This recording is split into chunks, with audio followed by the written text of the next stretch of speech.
Detrás de la serenidad y genuina sencillez de Claudia Paz y Paz se esconde la jurista, la exfiscal, la defensora de derechos humanos que marcó la historia de Guatemala, de Centroamérica y de América Latina. Hay que recuperar, y es que la lucha por la justicia en Guatemala es una lucha en primer lugar de los sobrevivientes, de los sobrevivientes del genocidio. En el año 2010, Claudia Paz y Paz se convirtió en la primera mujer fiscal general de Guatemala y desde allí lideró, con una determinación inquebrantable, la lucha contra la corrupción. Enfrentó los carteles de la droga, le declaró la guerra a violadores y feminicidas y puso en la palestra las élites guatemaltecas.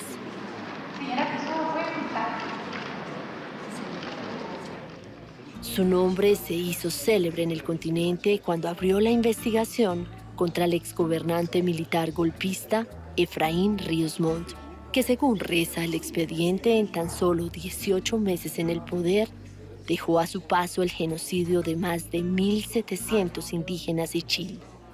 Gracias a la investigación liderada por Claudia Paz y Paz, por primera vez en la historia de América Latina, un expresidente fue condenado en primera instancia por genocidio étnico. Las vidas humanas que se perdieron en las masacres rebasa todo nivel de entendimiento humano. Era emblemático por otras miles de víctimas que aún no habían tenido justicia y que aún no han tenido justicia. Claudia Paz y Paz fue nombrada por la revista Forbes como una de las 5 mujeres más poderosas cambiando el mundo, y en el año 2013 fue nominada al Premio Nobel de Paz.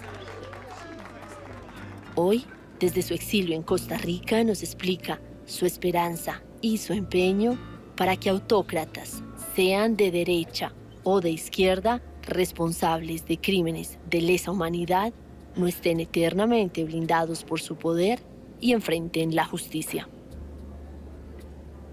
Claudia, es un verdadero honor tenerte a ti, una abogada, una fiscal, una defensora de derechos humanos que marca un antes y un después en la historia de Guatemala y de América Latina. Bienvenida. Buen día, Natalia. Qué gusto conversar contigo. Claudia, al inicio del programa vimos todo lo que has logrado y los numerosos reconocimientos internacionales que has recibido. Pero antes de ese recorrido profesional, yo quisiera entender, Claudia, la mujer, ¿de qué está hecha? ¿Qué hizo que en algún momento de su vida tomara la decisión de construir verdad, memoria y justicia? ¿Qué te digo, Natalia? Soy mujer, soy mamá, soy defensora de derechos humanos, soy guatemalteca, abogada guatemalteca.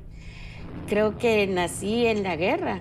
Mi vida, mi niñez, mi adolescencia estuvo muy marcada por la violencia que se vivía en el país, y pues en mi familia había muchos silencios alrededor. Creo que silencios que para los guatemaltecos es una forma, un mecanismo de protección. Entonces creo que en el momento en que pude ejercer la profesión, pues la opción fue por la defensa de los derechos humanos. Entré a trabajar en la Oficina de Derechos Humanos del Arzobispado recién graduada, ahí por el 92. Y luego, pues nada, la Comisión de la Verdad del país, el trabajo por el fortalecimiento del sistema de justicia y finalmente la Fiscalía. O sea que no es una decisión de un momento, creo que son muchas decisiones en la vida que te llevan a tener este recorrido. Háblame de tu familia. ¿Cómo era tu padre, tu madre? ¿Cómo fue ese ambiente en el que creciste? Mencionaste algunos silencios. ¿Qué hacían en ti? Pues crecí en una familia de clase media, urbana. Soy la segunda de 4 hijas. Mi mamá venía de un pueblo del interior del país, de Alta Verapaz, de una región donde la población indígena es mayoría, como en muchos territorios de Guatemala. Y mi papá era hijo de un abogado que también tuvo que salir al exilio. Entonces era procurador general, pero luego sería el cargo de fiscal general. Una familia Paz y Paz muy, muy luchadora, muy defensora de los derechos humanos. O sea, si había una semilla que tú empezaste a percibir y que comenzó también a germinar en ti. mis tíos, tengo un primo hermano desaparecido, y también en la familia de mi madre, que no puedo dejar de mencionarlo, mujeres muy, muy poderosas. Mi abuela era la mujer de la familia, digamos, la jefa de familia. Mi abuelo trabajaba en el ferrocarril, en la carpintería, pero era mi abuela, la de armas tomar. Entonces te gradúas como abogada y comienzas a trabajar como activista de derechos humanos, tienes ahí logros, reconocimientos, trabajas por los derechos de las mujeres contra la violencia de género y luego pasas al Ministerio Público y te conviertes en la primera mujer fiscal general de Guatemala. ¿Cómo fue esa transición? Nosotros desde el instituto donde yo trabajaba, que es un centro de estudios, centro de pensamiento, Instituto de Estudios Comparados en Ciencias Penales, siempre estábamos monitoreando la justicia y estábamos viendo cómo se desarrollaba la elección de fiscal general. Y me recuerdo que le comenté a un compañero, ¿ves? Puros varones. Varones eligen, varones se postulan. Y se me quedó viendo y me dijo, porque las mujeres no aplican, ¿por qué no aplicas vos? Y se me revolvió todo por dentro, te lo juro. Era como decir, ¿y qué va a decir mi familia? Y lo voy a poder hacer. No me veía como fiscal general. Estamos en un momento muy fuerte de reflexión de género y de cómo nosotras somos a veces las primeras que no nos atrevemos a participar. Creemos que no hemos sido creadas y nos da mucho temor romper el rol que tradicionalmente se nos ha asignado.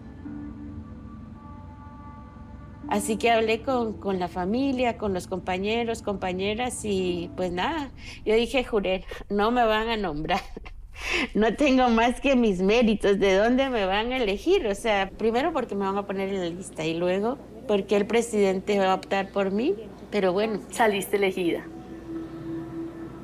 ¿Quedamos claros? ¿Ponemos un día de? ¿A partir de cuándo? Si quería a partir de mañana, ¿ya? A partir de hoy. ¿O a partir de hoy? Va, bueno. Quiero centrarme en ese momento que puso el foco mundial en ti.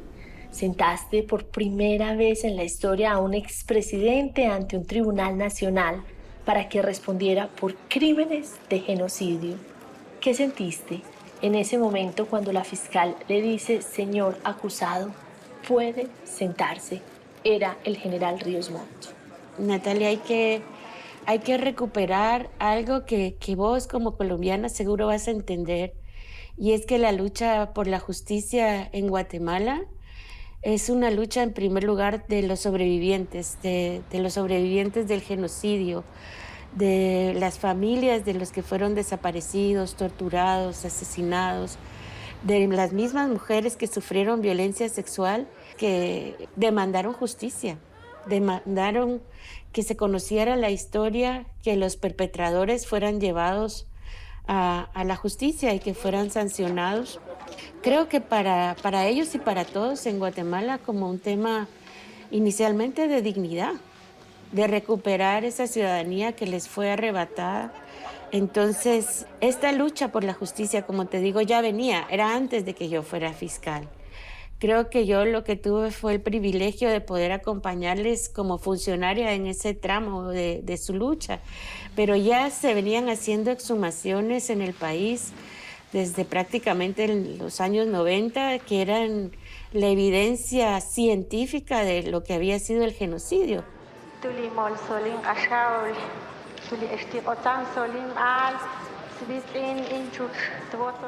Presentamos en el juicio más de 100 testimonios de sobrevivientes y claro que creo que la arrogancia política del dictador, del ex jefe de Estado que lo llevó, porque él renunció a su inmunidad como diputado.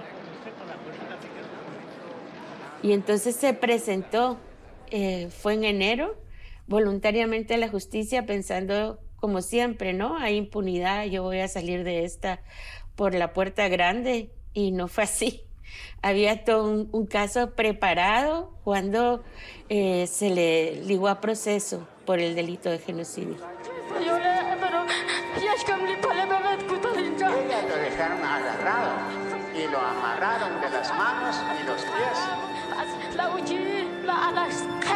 y lo botaron al suelo y lo abrieron la barriga de la señora, lo sacaron el bebé del vientre de la madre, lo estrellaron sobre un palo ahí en el frente de la casa. Claudia, después de escuchar este tipo de testimonios, ¿cómo mantenías la serenidad, el equilibrio? ¿Cómo tramitaste todo eso como mujer y al mismo tiempo como fiscal? Creo que los testimonios más fuertes que nos tocó escuchar fueron los testimonios de las mujeres sobrevivientes justamente de violencia sexual. Y también creo que en el momento que el tribunal dictó su sentencia, fue como una catarsis, ¿no?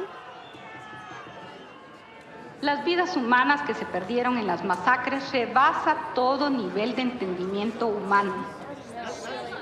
Dentro de ese parámetro, los juzgadores hemos optado por imponer la pena de 50 años de prisión inconmutables y para los delitos contra los deberes de humanidad, una pena de 30 años de prisión inconmutable.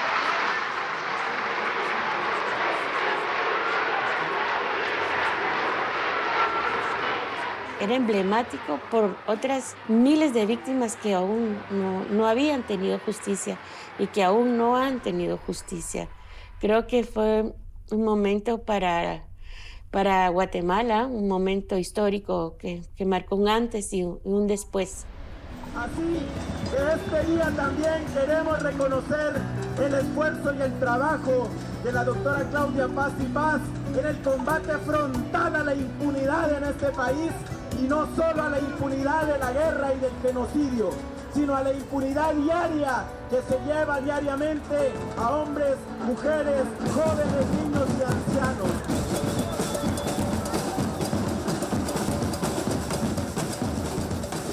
Después de lo que ustedes lograron, Ríos Montt solo pasó una noche en la cárcel. Si te pones la mano en el corazón, dime, ¿no perdiste la fe en la justicia? ¿No sentiste que habías arado en el desierto? Creo que a quienes nos ha tocado caminar en estos senderos, sabemos que son procesos históricos, procesos largos, avances, retrocesos. Creo que mi alma y mi espíritu se habían nutrido muchísimo de la fortaleza de esos 100 testimonios, ¿no? Así que aunque fue profundamente, Natalia, no te lo puedo negar, decepcionante que luego se anulara esa sentencia que fue histórica y que fue tan importante, y que creo que lo que más dolía es que fueron las élites económicas en ese momento, el cacife en pleno, que sin tener, por decirlo así, mando sobre el sistema, sobre la Corte de Constitucionalidad, pide que se anule la sentencia, porque obviamente y en ese acto de la élite económica estaban desnudándose, ¿no? Ellos se sentían enjuiciados en ese juicio, no eran solamente los militares, el jefe de Estado, eran ellos, la élite económica que había permitido y participado en esas graves violaciones de derechos humanos.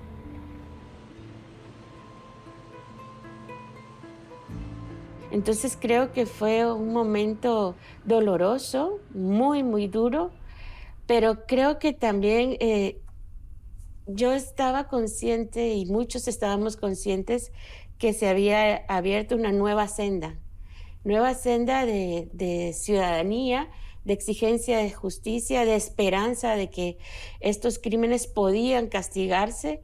Se habían roto también como mitos y tabús de que la justicia nunca iba a llegar, y creo que impecablemente, porque fue un juicio en el que se respetaron todas las garantías para los perpetradores, como ellos jamás hicieron con las víctimas, que, pues como te digo, marcó una senda diferente. ¿Qué herramientas tiene la justicia para que mañana esas élites latinoamericanas, esas grandes familias, esos grandes terratenientes que fomentaron, auspiciaron esta violencia, también tengan que enfrentar la justicia?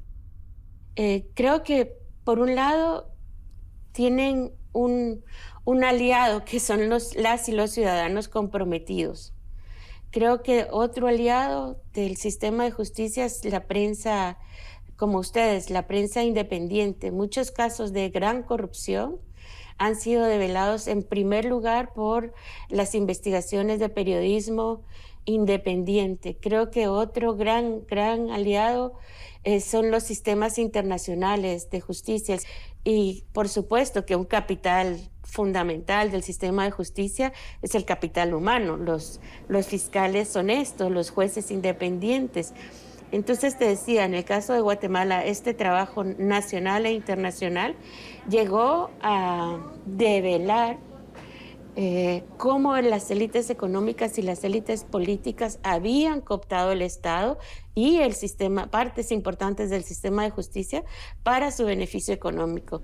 Ella venía de otro mundo, de organizaciones de derechos humanos. Ella no tenía experiencia.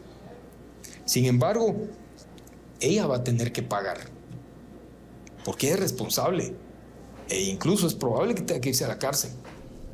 Y paralelamente, esas élites, Claudia, te hicieron a ti su enemiga. Te acusaron de ser una mujer marxista que estaba llevando una fiscalía de forma ideologizada y te hicieron 4 antejuicios. Pusieron toda una maquinaria para llevarte a ti a la cárcel. ¿Tuviste miedo en algún momento? Yo creo que definitivamente es una situación que ningún funcionario o funcionaria de justicia debe afrontar por cumplir su trabajo. O sea, en el momento en que nosotros llevábamos los casos con pruebas impecables, pero te digo casos de violaciones de derechos humanos, de esos hemos hablado, pero eran casos también en contra de los narcotraficantes más poderosos que enfrentaron justicia en Guatemala, los Zetas, por ejemplo, otros fueron extraditados a Estados Unidos, y también incipientemente casos de corrupción, aunque los casos más grandes de corrupción los hizo la fiscal que asumió luego de que yo tuve que dejar el país, Thelma Aldana. O sea, era justicia para las mujeres que sufrían violencia de género, era también una lucha en contra de las pandillas, ¿no? Creo que fue una herramienta de desprestigio, de estigmatización, decir que mi lucha era ideológica, cuando las violaciones de derechos humanos son gobiernos de izquierda o derecha quienes las cometen. La corrupción no tiene ideología, la violencia de género no tiene ideología. Entonces yo creo que ningún funcionario o funcionaria que está cumpliendo con su trabajo, ningún defensor de derechos humanos debe de sufrir la estigmatización y la criminalización que yo viví. Fueron 40 casos en mi contra, denuncias totalmente espurias y daban, claro, mucha rabia, porque eran contra mí, contra mi familia, contra mi papá, contra que ya habían fallecido en ese momento. Como bien dices tú, en algún momento yo dije, ¿qué pasa cuando mi hijo escuche esto? En algunos momentos de esta conversación has nombrado a tu hijo, a Joaquín. Me voy a regresar 15 años atrás. ¿Por qué tú, que sabes de todos los abusos, de todas las violencias, de toda la crueldad que existe en este mundo, decidiste ser mamá? Yo creo que fue una decisión de los dos, del esposo y mía, de Jorge y yo. Fue una maternidad un poco tardía, y a los 38 años míos nació Joaquín, pero creo que es uno de los momentos de mayor felicidad de mi vida, de nuestras vidas. Cuando, nos enteramos que estaba embarazada, fue un embarazo difícil por la edad, pero luego cuando nació el hijo, pues es, como te digo, vos que sos mamá lo sabes, lo que se siente, ese sentimiento de felicidad absoluta. Claudia, ¿cómo se le hablaba a ese niño de 6 años? Y te lo pregunto para que nos cuentes a las madres y padres de familia cómo le explicamos a nuestros niños el mundo que les toca vivir, cómo hacer para que no pierdan la confianza, la fe en la especie humana. Pues es una tarea cotidiana, ¿no? Explicar el sentido de lo que se hace, esperar que si él entiende por qué son las ausencias, por qué nos tuvimos que ir del país, pues en la medida que él lo comprenda, pues no solo sienta que, estuvo bien, sino haga también eso parte de su vida. Creo que son esfuerzos de diálogo diario. ¿Cuál es el momento más complejo que como mamá de Joaquín le tocó vivir a la fiscal general de Guatemala, Claudia Paz y Paz? Joaquín tuvo una enfermedad muy grave cuando estaba en la fiscalía. Tuvimos que viajar a Estados Unidos porque le operaron, entonces sí, fueron como mamá y como fiscal. Fue un momento dificilísimo, dificilísimo. Estuvo un año en Estados Unidos con el tratamiento para el cáncer y afortunadamente, bueno, Joaquín ya tiene 5 años después del tratamiento, de la radioterapia, la quimioterapia, entonces es como... me preguntas, ese fue el momento más duro. Fue terrible. Por dicha, su abuelita, la mamá de mi esposo y mi esposo, pudieron estar con él todo el tiempo. Yo viajaba, era muy duro, muy difícil. Pero es un muchacho ahora de 16 años. Y debe ser un joven que rebosa de orgullo por su mamá. Claudia, ¿crees tú que hubiera sido más fácil toda esta carrera si tú hubieras sido un hombre? ¿O crees que el hecho de ser mujer hizo que las cosas difíciles fueran muchísimo más complejas? Sin duda, o sea, yo no tenía que ser una fiscal buena, tenía que ser una fiscal excelente, tenía que ser una fiscal, además, una mamá impecable, aunque en la casa era un trabajo conjunto. El resto de personas que juzgaban mi labor, pues era como madre, como mujer, como fiscal.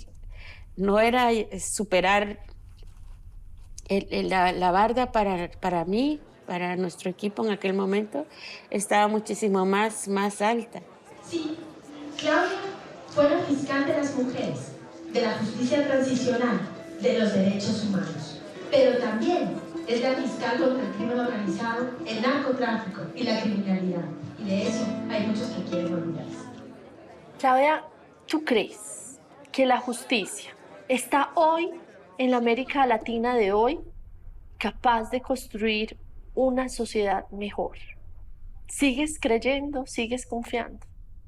Yo escucho tus palabras y estamos en un momento de un emerger del autoritarismo, en franco retroceso, pero en estos momentos creo que la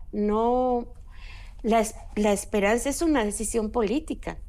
O sea, no nos podemos rendir, no podemos decir ante este panorama no hay nada que podamos hacer. Todos los días me levanto y me aferro a la esperanza. Claudia, tú te ves obligada al exilio. Tuviste que ir a Washington y ahora estás en Costa Rica. Eres una exiliada. ¿Qué significa eso para ti? Yo tendría a pensar ingenuamente que por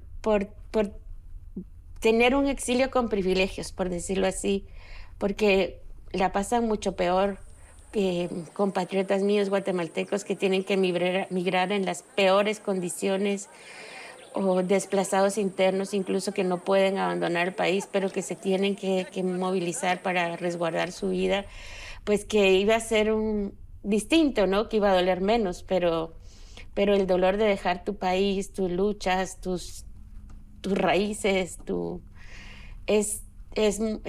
no se deja de vivir, no se deja de sentir. Yo creo que extraño todos los días mi entorno, mi familia, mis amigas, mis compañeros, mis compañeras, la comida, los volcanes, o sea. Pero bueno, ya volveré. Ahí piensas volver, piensas regresar a tu país. Sueño todos los días con volver, espero volver. Yo voy a cerrar este programa pidiéndote un regalo dirigido a las y los defensores de derechos humanos en América Latina, para esos seres humanos que luchan todos los días y que arriesgan la vida para recuperar la memoria y la justicia. Claudia, tus palabras, tu mensaje.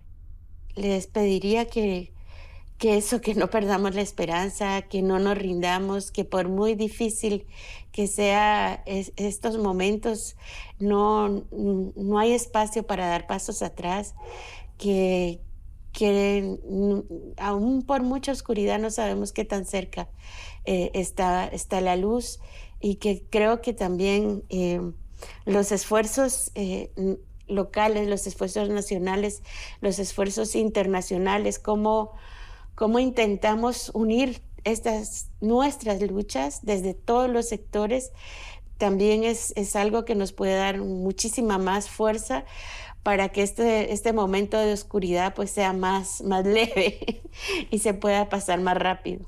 Claudia, no me queda sino decirte gracias en mayúsculas por tu grandeza en medio de tu sencillez y por devolvernos la fe en la justicia, que al final es la fe en la democracia. Gracias por estar en Fuerza Latina. Gracias Natalia, el equipo de Fuerza Latina, gracias.